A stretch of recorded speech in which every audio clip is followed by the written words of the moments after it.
Hello everyone, नमस्कार सभी को। कैसे हो आप सब। मेरा नाम है गणेश जांगिड़। स्वागत है आप सभी का तेज सिविल के डिजिटल प्लेटफॉर्म पर। इस सेशन में हम 12 और 13 अगस्त की पांच पांच इंपॉर्टेंट न्यूज को देखेंगे। इस सेशन की पीडीएफ आपको हिंदी प्लस इंग्लिश दोनों में ही अवेलेबल करवा दी जाएगी आपके लिए। कहां पर? तो तेज सिविल के एप्लीकेशन पर, और इसके अलावा तेज सिविल के जो टेलीग्राम चैनल है वहां पर। और जुलाई 2025 की जो करंट अफेयर मैगजीन तैयार की जाती है वो भी आपके लिए अवेलेबल करवा दी गई है, तो उसे आप एप्लीकेशन या टेलीग्राम चैनल से प्राप्त कर सकते हो।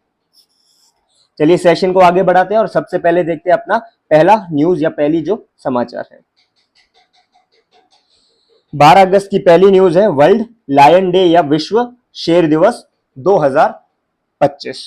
तो 2025 में वर्ल्ड लायन डे का 13th एडिशन सेलिब्रेट किया गया। कौन से दिनांक पे होता है? तो ये होता है 10 अगस्त, 10th ऑफ अगस्त। तो डेट आपको ध्यान में रखनी है। 10th ऑफ अगस्त को विश्व शेर दिवस या वर्ल्ड लायन डे को सेलिब्रेट किया जाता है। और कौन सा एडिशन है? 13th एडिशन है। और इसी के साथ आप यहां से ये भी रिलेट कर सकते हो कि सबसे पहले इसकी शुरुआत कब हुई थी? तो 2013। तो अब ऐसा भी क्वेश्चन बन सकता है, स्टैटिक क्वेश्चन सीधा सा ही, कि वर्ल्ड लायन डे कब स्टार्ट किया गया, या फिर वर्ल्ड लायन डे से रिलेटेड कोई प्रश्न पूछा जाएगा, उससे रिलेटेड 2-3 स्टेटमेंट होंगे और एक स्टेटमेंट आपसे ये पूछा जा सकता है कि 2013 में वर्ल्ड लायन डे को शुरू किया गया था। ठीक है ना। तो 13th एडिशन और 2013 में इसको शुरू किया गया और 10 अगस्त को इसको मनाया जाता है। इसके को फाउंडर कौन थे? इसको किसने स्टार्ट किया था? तो डेरेक और बेवरली जोबर्ट। ये नाम हालांकि आपको इतना ध्यान में रखने की जरूरत नहीं है। अगर मैं टाइप्स ऑफ लायन स्पीशीज की बात करूं कि शेर की जो प्रजातियां है वो किस प्रकार की होती है, तो अफ्रीकन और एशियाटिक लायंस होते हैं। अफ्रीका और एशियाटिक लायन, एशिया। अगर इनके साइंटिफिक नेम की बात करूं तो अफ्रीकन लायन को कहते हैं पैंथेरा लियो लियो और एशियाटिक लायन को कहते हैं पैंथेरा लियो पर्सिका। और अगर मैं आईयूसीएन स्टेटस की बात करूं, आईयूसीएन स्टेटस जो आपके एग्जाम के लिए वेरी इंपॉर्टेंट हो जाता है, तो अगर मैं अफ्रीकन लायन की बात करूं तो उसका स्टेटस है वल्नरेबल। और अगर मैं एशियाटिक लायंस की बात करूं तो उसका स्टेटस है एंडेंजर्ड। ठीक है। वल्नरेबल यानी कि संवेदनशील, और एशियाटिक लायंस है एंडेंजर्ड यानी कि संकटग्रस्त। तो ये सारी चीजें, ये जो फैक्ट्स है ये आपको याद रखने हैं। ठीक है।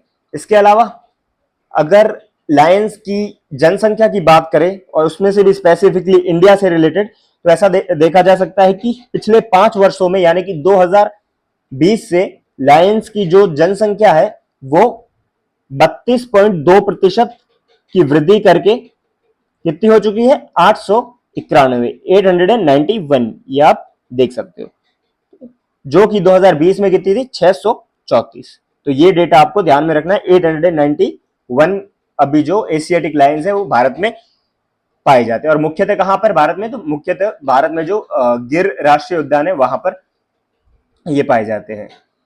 अगर मैं प्रोजेक्ट लायन की बात करूं, प्रोजेक्ट लायन जो भारत में चलाया जाता है शेरों के संरक्षण के लिए, तो सबसे पहला प्रश्न ये आता है कि प्रोजेक्ट लायन कब शुरू किया गया था? तो ये शुरू किया गया था 15 अगस्त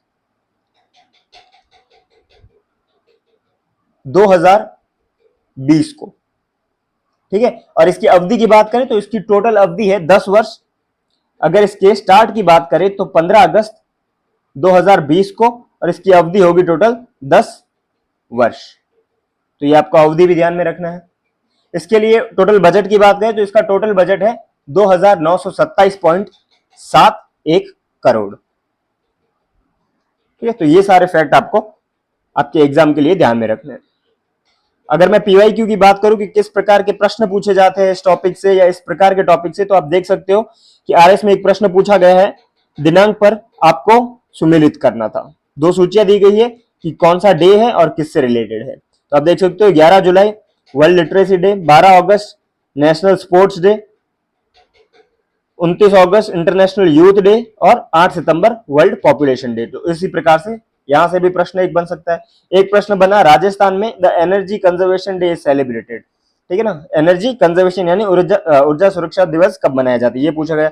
एक पूछा गया कि सिविल सर्विस डे कब मनाया जाता है, सीधा प्रश्न, लोक सेवा दिवस कब मनाया जाता है। तो उसी प्रकार से आपसे एग्जाम में ये पूछा जा सकता है कि वर्ल्ड लायन डे कब मनाया जाता है, या फिर जैसे हमने पहले बात की कि एक स्टेटमेंट बेस्ड प्रश्न आपसे पूछा जाएगा और जिसमें पूछा जाएगा कि भाई किस दिवस पर मनाया जाता है। एक स्टेटमेंट हो सकता है कब शुरू हुआ, ये एक स्टेटमेंट हो सकता है, या को फाउंडर का नाम पूछ सकते हैं, या प्रोजेक्ट लायन, या फिर जो लायन की जो सेंसस है, जनसंख्या, उससे रिलेटेड पूछ सकते हैं। तो ये सारे जो फैक्ट अभी हमने देखे वो सभी आपको ध्यान में रखने हैं। फिर अगली न्यूज है कि प्रधानमंत्री फसल बीमा योजना नेशनल लेवल डीबीटी प्रोग्राम। प्रधानमंत्री फसल बीमा योजना राष्ट्रीय स्तर का प्रत्यक्ष लाभ अंतरण कार्यक्रम। तो यहां से महत्वपूर्ण न्यूज जो अपने लिए एग्जाम के लिए इंपॉर्टेंट बनती है कि कहां पर इसका आयोजन हुआ, तो इसका आयोजन हुआ राजस्थान के झुंझुनू में। कहां पर? राजस्थान के झुंझुनू में एक राष्ट्रीय स्तर का आयोजन किया गया। तो एग्जाम के लिए क्या हो जाता है, वेरी वेरी इंपॉर्टेंट। ठीक है।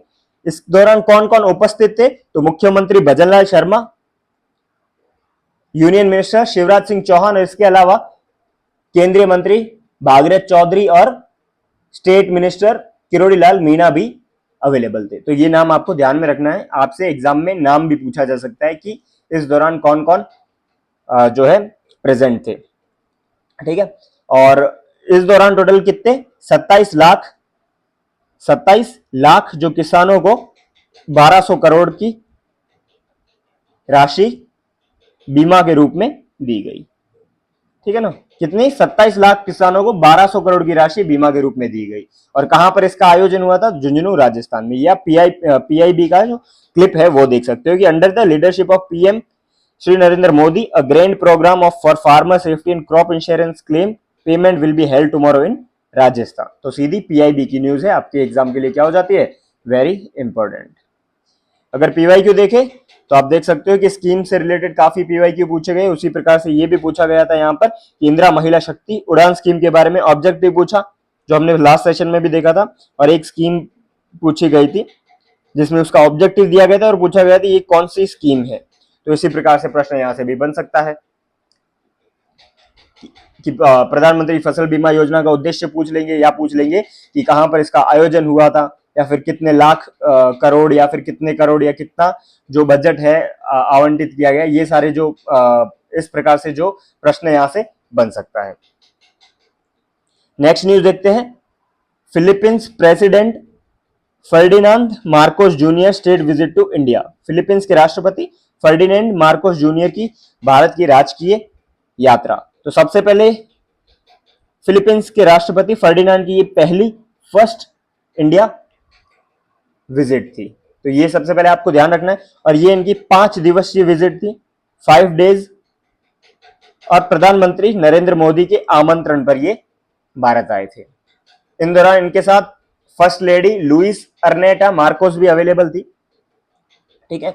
और यहां से एक और फैक्ट अगर आपको एग्जाम के लिए ध्यान रखना है तो इंडिया और फिलीपींस के बायलैटरल ट्रेड से रिलेटेड आप ध्यान रख सकते हो कि लगभग 3.3 बिलियन अमेरिकन डॉलर का ट्रेड 2024-25 में इन दो देशों के बीच में द्विपक्षीय होता है। ठीक है। प्रश्न क्या बन सकता है, तो प्रश्न बनेगा आपसे कि अगस्त में किस देश के राष्ट्रपति 5 दिवसीय यात्रा के लिए भारत आए थे। तो सीधा नाम पूछ लिया जाएगा। ठीक है। देश का नाम पूछ लिया जाएगा या राष्ट्रपति का नाम पूछ लिया जाएगा। तो ये दोनों आपको ध्यान में रखना है।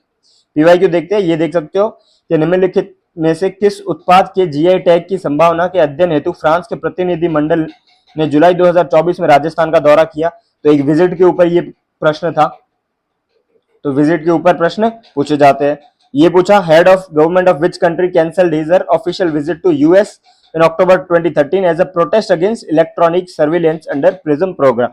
तो ये भी एक प्रकार से विजिट के ऊपर ही प्रश्न था, उनकी यात्रा के ऊपर एक प्रश्न था। तो यहां से भी एक ऐसा प्रश्न बन सकता है आपके लिए। अगली न्यूज है कि India's longest route Vande Bharat train launched on Nagpur Pune corridor. Nagpur Pune corridor पर भारत की सबसे लंबी रूट वाली वंदे भारत ट्रेन का शुभारंभ किया गया। किसके द्वारा, तो प्रधानमंत्री नरेंद्र मोदी द्वारा शुभारंभ किया गया वर्चुअल रूप से वीडियो कॉलिंग पर। कहां पर हुआ, तो केएसआर बेंगलोर रेलवे स्टेशन पर, KSR बेंगलोर रेलवे स्टेशन पर, ठीक है ना। अगर रूट की बात करें तो रूट है अजनी नागपुर से पुणे महाराष्ट्र। तो रूट आपको ध्यान रखना है, अजनी जो कि महाराष्ट्र में है से पुणे महाराष्ट्र। और टोटल लंबाई, चूंकि ये सबसे लॉन्गेस्ट वंदे भारत रूट है, तो इसकी रहेगी लगभग 881 किलोमीटर, 881 किलोमीटर।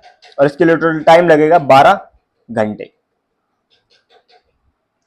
आपको डिस्टेंस ध्यान रखना है और कौन सा रूट है वो आपको ध्यान में रखना है। अगर पीवाईक्यू की बात करें तो पीवाईक्यू ये आप देख सकते हो, consider the following statement about recently inaugurated Asia's largest and world's highest imaging Cherenkov observatory at Hanle Ladakh. हाल ही में हानले लद्दाख में उद्घाटित एशिया की सबसे बड़ी और विश्व की सबसे ऊंची चेरेनकोव वेधशाला से संबंधित निम्नलिखित कथनों पर विचार करना था। तो उसी प्रकार से ये एक लार्जेस्ट थी और हाईएस्ट भी थी। और अभी हमने जो न्यूज देखा वो क्या था, इंडिया का लॉन्गेस्ट रूट था। तो इस प्रकार से लॉन्गेस्ट, लार्जेस्ट, फर्स्ट, ये इस प्रकार की जो न्यूज आती है वो आपके एग्जाम के लिए क्या हो जाती है, इंपॉर्टेंट, और वो फिर हमको अच्छे से पढ़नी होती है। Next news, nations first animal stem cell bio bank inaugurated at NIAB। NIAB में देश के पहले पशु स्टेम सेल बायो बैंक का उद्घाटन किया गया। NIAB मतलब, NIAB का मतलब क्या है, इसका मतलब है राष्ट्रीय पशु जैव प्रौद्योगिकी संस्थान, ठीक है ना। राष्ट्रीय पशु जैव प्रौद्योगिकी संस्थान यानी कि national institute of animal biotech, जो कहां पर है, हैदराबाद में। National institute of animal biotech जो कहां पर है, हैदराबाद। और वहां पर क्या हुआ, इंडिया का पहला, जब जैसा कि मैंने अभी आपको बताया था, पहला, लॉन्गेस्ट, लार्जेस्ट, ये सारे जो टर्म्स होते हैं वो आपके लिए इंपॉर्टेंट हो जाते हैं। तो इंडिया का पहला क्या है, animal stem cell bio bank, यानी कि पहले पशु स्टेम सेल बायो बैंक का उद्घाटन। स्टेम सेल्स क्या होती है, तो आप ये समझ सकते हो कि स्टेम सेल्स या फिर स्टेम कोशिका वो कोशिका होती है जिनके माध्यम से आप ऑर्गन्स को बना सकते हो। वो एक ऐसी सेल्स होती है, ऐसी कोशिका होती है जिसके माध्यम से किसी भी ऑर्गन को अपन क्रिएट कर सकते हैं। तो जैसे आर्टिफिशियल लिम्स वगैरह होते हैं ना, उसकी जगह स्टेम सेल के माध्यम से हम नए जो है शरीर का भाग है उसका निर्माण कर सकते हैं, ठीक है। और इसके लिए टोटल कंस्ट्रक्शन कॉस्ट कितना रहेगा, तो 1.85 करोड़। कितने रुपीस, 1.85 करोड़। कहां पर किया जा रहा है, national institute of animal biotech Hyderabad में किया जा रहा है। और क्या, तो इंडिया का पहला animal stem cell bio bank, ठीक है। इसके साथ में लेबोरेटरी का भी उद्घाटन किया जा रहा है, किसके द्वारा, तो डॉक्टर जितेंद्र सिंह जो कि यूनियन मिनिस्टर है।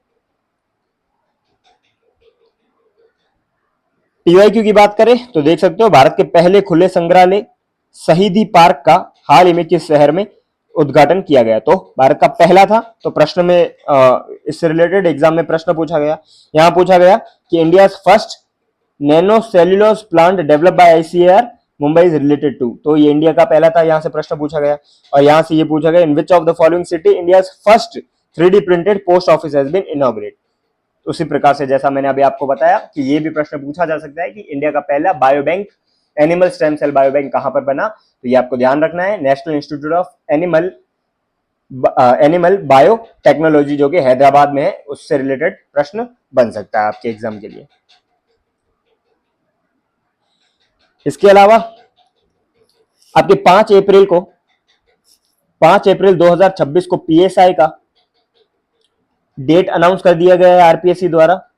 और RAS की नेक्स्ट वैकेंसी भी कहीं ना कहीं अक्टूबर-नवंबर में आने की पूरी संभावना है। और तेज सिविल की टीम द्वारा PSI और RAS की तैयारी के लिए काफी बैच जो है जारी किए गए हैं, फाउंडेशन टेस्ट सीरीज जारी की गई है। अगर PSI की बात करूं तो टोटल 160 प्लस डे का ये बैच चलाया जा रहा है, जिसके अंतर्गत आपको डेली के डेली क्यूबिट के रूप में, क्यूबिट के फॉर्म में क्वेश्चंस दिए जाएंगे। वीकली आपके पास शेड्यूल होगा और उसके थ्रू अपन क्या करेंगे, आपके सिलेबस को पूरा करने की कोशिश करेंगे। और RS की बात करूं तो अब अगस्त में आपका FTS का थर्ड बैच स्टार्ट होने वाला है, इससे पहले 2 चल रही है और इसमें भी हम जो आपका वीकली शेड्यूल होगा जिसके अंतर्गत हम मेंस और प्री से रिलेटेड पूरा जो टेस्ट है उसको कंप्लीट करेंगे। तो उससे आप इन दोनों में से किसी को भी आप अवेल कर सकते हो। इससे रिलेटेड आप तेज सिविल की टीम को एप्लीकेशन या टेलीग्राम के थ्रू या फिर कांटेक्ट करके आप जानकारी ले सकते हो। अब देखते हैं 13 अगस्त की पहली न्यूज, 13 अगस्त की फर्स्ट न्यूज। 13 अगस्त फर्स्ट न्यूज है वर्ल्ड एलिफेंट डे 2025, विश्व हाथी दिवस 2025। तो 12 अगस्त को हमने देखा विश्व शेर दिवस या वर्ल्ड लायन डे। 12 अगस्त के दिन हमने वो न्यूज देखी थी, लेकिन वर्ल्ड लायन डे कब मनाया जाता है? वर्ल्ड लायन डे मनाया जाता है 10 अगस्त को। तो ये कंफ्यूज मत होना, 10 अगस्त को मनाया जाता है विश्व शेर दिवस। और अगर मैं वर्ल्ड एलिफेंट डे की बात करूं कब मनाया जाता है, तो वर्ल्ड एलिफेंट डे मनाया जाता है 12 अगस्त। ये आपके एग्जाम के लिए वेरी वेरी इंपॉर्टेंट बन जाते हैं, क्योंकि ऐसे सब एनिमल्स जो कि जिनका संरक्षण, जिनके संरक्षण के ऊपर गवर्नमेंट के द्वारा विशेष ध्यान दिए जाते हैं, फॉर एग्जांपल शेर हुए, टाइगर हुए, एलिफेंट हुए, डॉल्फिन हुई, तो इनसे रिलेटेड अगर कोई डेज आता है, इनसे रिलेटेड कोई सेंसस आता है, जनसंख्या या कोई भी न्यूज आती है, वो आपके एग्जाम के लिए वेरी इंपॉर्टेंट हो जाती है। ठीक है, तो वर्ल्ड एलिफेंट डे कब मनाया गया? तो 12 अगस्त 2025 को। थीम क्या थी? Bringing the world together to help elephant. क्या है? Bringing the world together to help elephant, यानी कि हाथियों की मदद के लिए दुनिया को एकजुट करना। सबसे पहले कब मनाया गया? तो सबसे पहले मनाया गया 2012 में। 12 अगस्त को मनाया जाता है, 2012 में फर्स्ट टाइम इसको सेलिब्रेट किया गया था।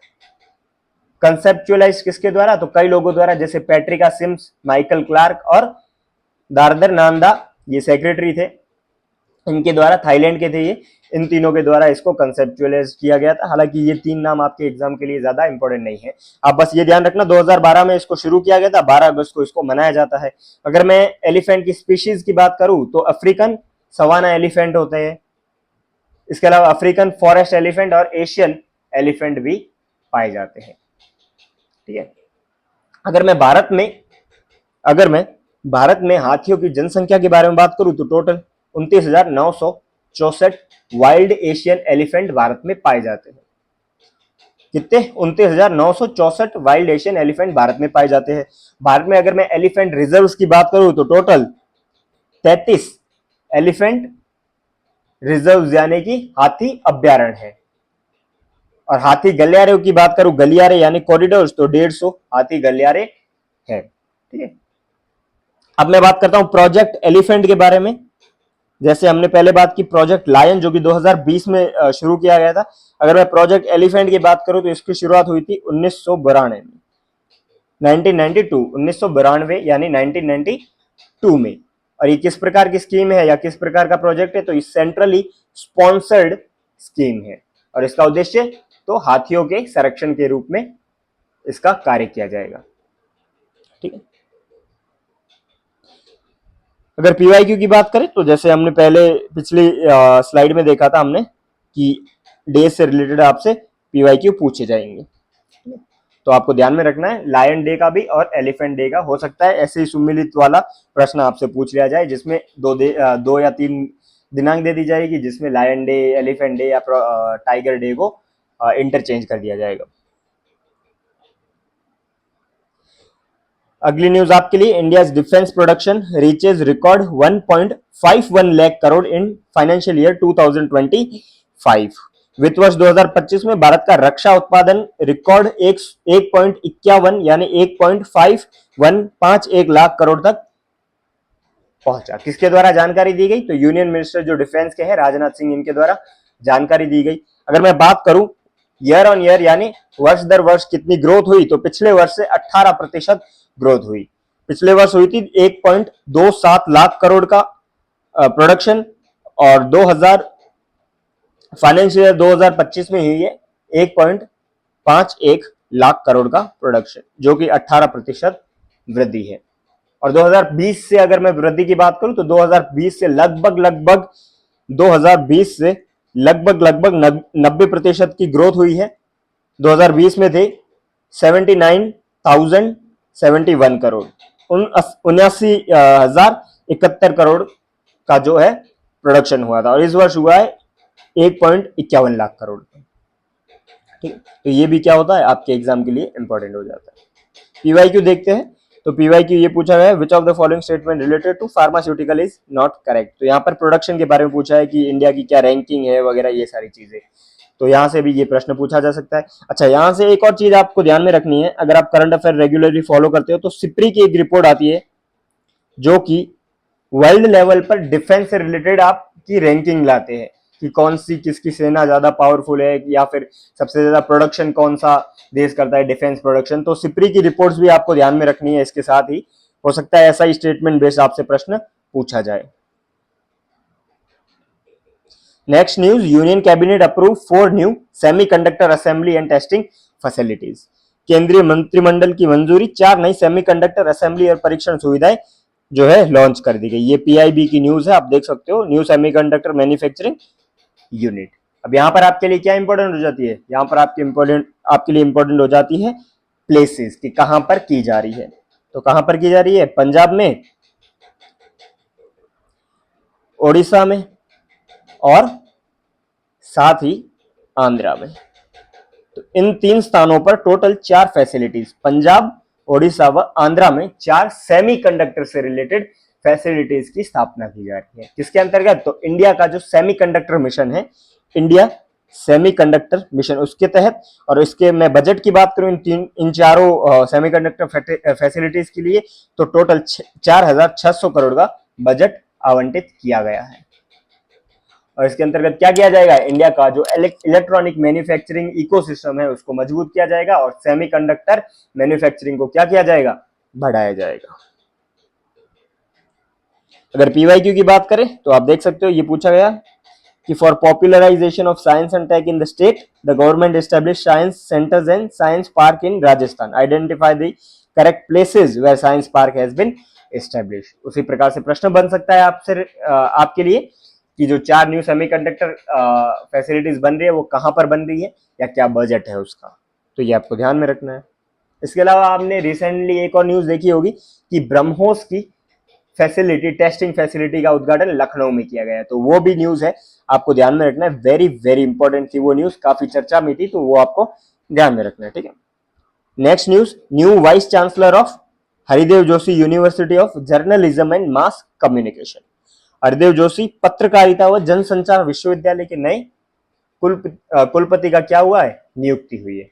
क्या नाम है वाइस चांसलर का, तो प्रोफेसर नंदकिशोर पांडे, प्रोफेसर नंदकिशोर पांडे।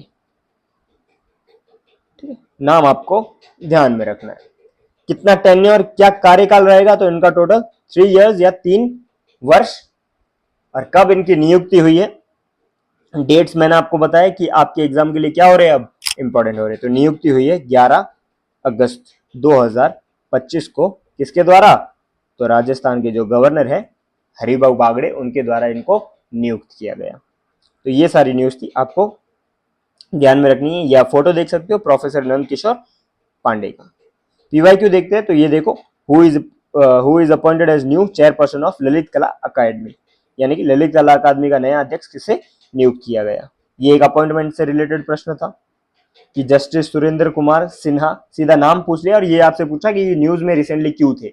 उसी प्रकार नंदकिशोर शर्मा के बारे में आपसे, नंदकिशोर पांडे के बारे में आपसे ये पूछा जा सकता है कि ये न्यूज में क्यों है। एक बार ये पूछा गया कि शरद कुमार जो कि farmer director general of national institute investigation agency थे, वो न्यूज में क्यों थे। तो ये आपको ध्यान में रखना है। फिर लास्ट न्यूज है, राजस्थान फर्स्ट सेक्स सॉर्टेड सीमेन बैंक बसी जयपुर में स्थापना। राजस्थान का पहला सेक्स सॉर्टेड सीमेन बैंक बसी जयपुर में, उसकी फाइनली क्या हो चुकी है, स्थापना हो गई है। ठीक है, कब हुई, तो 11 अगस्त को। किसके द्वारा, तो इनॉग्रेट किया गया डेयरी मिनिस्टर जोराराम कुमावत। तो नाम ध्यान में रखना, जोराराम कुमावत। कहां पर, तो बस्सी जयपुर में। ठीक है। और किसके द्वारा ऑपरेट की जाएगी, तो राजस्थान कोऑपरेटिव डेयरी फेडरेशन सहकारिता, इसके अलावा नेशनल डेयरी डेवलपमेंट बोर्ड और Rajasthan live stock development board द्वारा इसको ऑपरेट किया जाएगा। अगर मैं एनुअल कैपेसिटी की बात करूं कि प्रति वर्ष कितना जो है एनुअल कैपेसिटी इसकी रहेगी प्रोडक्शन की, तो 10 lakh doses of sex sorted cement का सीमन का प्रोडक्शन किया जाएगा। अगर पीवाईक्यू देखें तो आप देख सकते हो Rajasthan budget 2021-22 in which district fintech digital university will be establish. तो ये पूछा गया डिजिटल विश्वविद्यालय की स्थापना किस जिले में की गई है। ये पूछा राजस्थान में कहा वैदिक यंत्रालय छापाखाना स्थापित किया गया था। ये पूछा गया है कि राजस्थान में artificial intelligence of thing innovation hub की स्थापना कहाँ की जाएगी। तो उसी प्रकार से आपसे ये प्रश्न भी पूछा जा सकता है कि राजस्थान का पहला सेक्स सॉर्टेड सीमेंट बैंक कहां पर स्थापना की जा रही है या कहां पर स्थापना की गई। तो बस्सी जयपुर आपको नाम ध्यान में रखना है, किसके द्वारा किया गया ये ध्यान में रखना है, ऑपरेट कौन करता है ये ध्यान में रखना है, और कितनी कैपेसिटी है ये भी ध्यान में रखना है आपको। तो ये था आज का आपका सेशन। आशा करता हूं आपको सेशन पसंद आया होगा। अगर सेशन आपको पसंद आ रहे तो प्लीज चैनल को सब्सक्राइब करें, वीडियो को लाइक करें और कमेंट करना ना भूलें। आपके कमेंट से हमें काफी मोटिवेशन मिलता है। थैंक यू एवरीवन, मिलते हैं आपसे नेक्स्ट वीडियो में।